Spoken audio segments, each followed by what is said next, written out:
मछुआरे और उसके खजाने की कहानी। बहुत समय पहले की बात है। समुद्र किनारे एक छोटा सा गांव था जिसका नाम था सोनापुर। वहां के लोग मछली पकड़कर अपना जीवन चलाते थे। उसी गांव में एक मछुआरा रहता था। नाम था गोपाल। गोपाल ईमानदार, मेहनती और दयालु इंसान था। उसका घर कच्चा था, नाव पुरानी थी, लेकिन दिल बहुत बड़ा था। हर सुबह सूरज निकलने से पहले ही वह अपनी पुरानी नाव लेकर समुद्र की ओर निकल पड़ता। जाल फेंकता, कभी खूब मछलियां मिलती तो कभी खाली लौटना पड़ता। लेकिन गोपाल कभी निराश नहीं होता था। वह हमेशा कहता, मेहनत का फल जरूर मिलता है, बस धैर्य रखो। एक दिन कुछ अजीब हुआ। उस दिन मौसम बड़ा खराब था। समुद्र की लहरें ऊंची उठ रही थीं, बादल गरज रहे थे। बाकी मछुआरे किनारे लौट आए, पर गोपाल बोला, अगर डर गया तो आज का पेट कैसे भरेगा। और वह नाव लेकर गहरे समुद्र की ओर निकल पड़ा। जैसे ही उसने जाल फेंका, अचानक नाव डगमगाने लगी। गोपाल ने जाल खींचा तो देखा, उसमें न तो मछलियां थीं, न समुद्री पौधे, बल्कि एक बड़ी लोहे की संदूक फंसी थी। वह हैरान रह गया। बहुत मेहनत से उसने उसे नाव में खींचा और किनारे लौट आया। गांव वाले दौड़े चले आए। अरे गोपाल, ये क्या लाया है? गोपाल बोला, पता नहीं, पर लगता है कोई पुराना संदूक है। सब लोग इकट्ठा हो गए। गोपाल ने ताला तोड़ा तो सबकी आंखें चौंधिया गईं। अंदर सोने चांदी के सिक्के, मोती, गहने और कीमती चीजें भरी थीं। यह किसी पुराने समुद्री जहाज का खजाना था जो डूब गया होगा। गांव में खुशी की लहर दौड़ गई। किसी ने कहा, गोपाल अब तो राजा बन जाएगा। किसी ने कहा, अब इसे काम करने की जरूरत नहीं। लेकिन गोपाल बस चुपचाप बैठा रहा।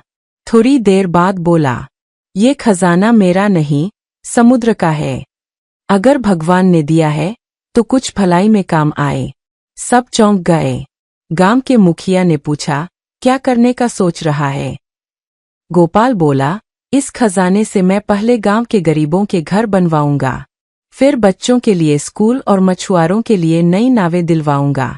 बाकी जो बचेगा उससे मंदिर और कुआं बनवाया जाएगा। गांव वाले हैरान थे, लेकिन गोपाल के निर्णय का सबने स्वागत किया। अगले कुछ महीनों में गांव की तस्वीर बदल गई। जहां पहले टूटी झोपड़ियां थीं, वहां अब सुंदर घर बन गए। बच्चे स्कूल जाने लगे, मछुआरों के पास मजबूत नावें आ गईं। सब गोपाल की तारीफ करने लगे। अगर कोई और होता तो सब अपने पास रख लेता।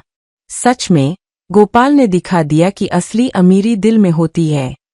कुछ समय बाद गोपाल को एक सपना आया। सपने में समुद्र की देवी प्रकट हुईं। वह बोली, गोपाल, तूने जो किया वह बहुत पुण्य का काम है। मैं तुझे आशीर्वाद देती हूँ, तेरे घर कभी कमी नहीं होगी और तेरी आने वाली पीढ़ियां भी सुख से रहेंगी। अगली सुबह गोपाल ने देखा, उसका पुराना घर अब चमकते नए घर में बदल गया था। न जाने कैसे, लेकिन अंदर सुंदर सामान और भोजन से भरे पात्र रखे थे। गांव वाले बोले, समुद्र की देवी ने अपना वचन निभाया है। गोपाल ने झुककर समुद्र की ओर प्रणाम किया और कहा, धन दौलत का कोई मूल्य नहीं, अगर उसका उपयोग दूसरों की भलाई में न हो। समय बीतता गया।